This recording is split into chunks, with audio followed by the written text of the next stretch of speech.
What's up, gamers? Listen, I know you jumped in here because you probably wanted to play one of the most difficult heroes in Overwatch and someone told you to get good. Well, that's what we're here to do. Genji can be one of the most fun characters to play, but is also one of the most difficult to master. So today we're going to go down the list of things you should know about Genji. We're going to take just a small amount of time going over the most basic things and then move right into the advanced techniques that you can start using right now. And we're going to do it in under 5 minutes. Sound good? Let's get the clock ready. And let's get into it. Genji's primary fire and most basic attack is his shuriken. This is a single fire shuriken line that shoots out 3 shurikens in a straight line. This line is incredibly accurate and can be used from so far away. Using this is one of the best ways to build up your ultimate and possibly pick off enemy characters. Your alternative fire with shuriken is called Fan of Blades. It also throws out 3 shurikens, however it throws them in a horizontal line, creating a better chance of hitting someone. This can do a large amount of damage and is definitely an ability you should use in close range. Deflect does exactly what it sounds like. Genji can deflect all incoming projectiles. However, it is important to realize what is considered a projectile and what is not. All bullets and rockets in the game are considered projectiles. If you deflect these, they will fly back at the enemy if aimed properly. However, energy beams and things like electricity are not projectiles. This means if you're going up against tanks like Winston and Zarya, you're gonna have a really bad time. The same also goes if you're going up against a damage dealer like Symmetra, Mei, Moira, with all their energy beams and freezy sprays. However, you'll be able to deflect tons of enemy ultimates and abilities such as Mei's freezing bot, Zarya's graviton surge before it lands, and Moira's damage orbs. Swift strike is one of the nastiest abilities that Genji has. Genji dashes forward and does damage to the enemies he hits. Not only this, but every elimination and assist he gets will automatically reset the cooldown, allowing you to use it again immediately.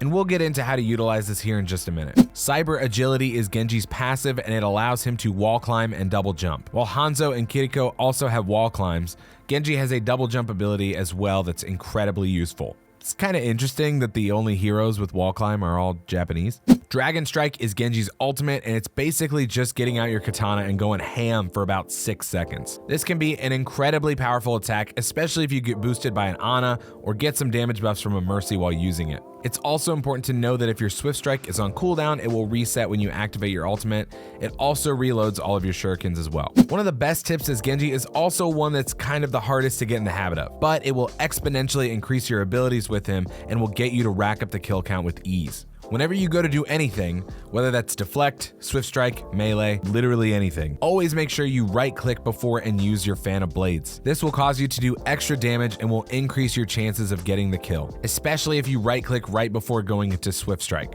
Remember, your goal with swift strike is to reset it as quickly as possible, allowing you to go in again at someone else. While on the topic of swift strike, you need to make sure that you're not wasting it as Genji. Swift strike is not going to do a massive amount of damage, but it is an incredibly powerful tool when used correctly.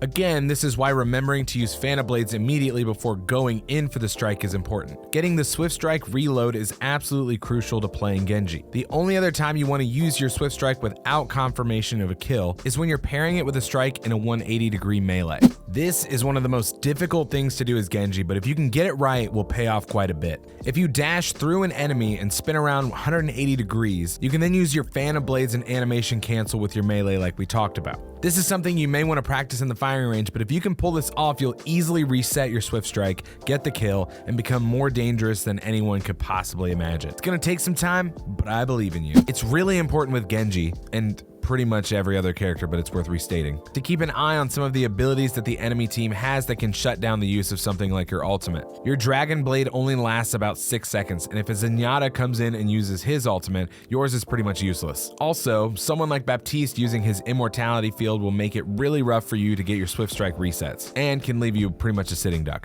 A good matchup can make or break a round. Some of the best partners for Genji are people like Mercy, Ana, Zenyatta, and Kiriko.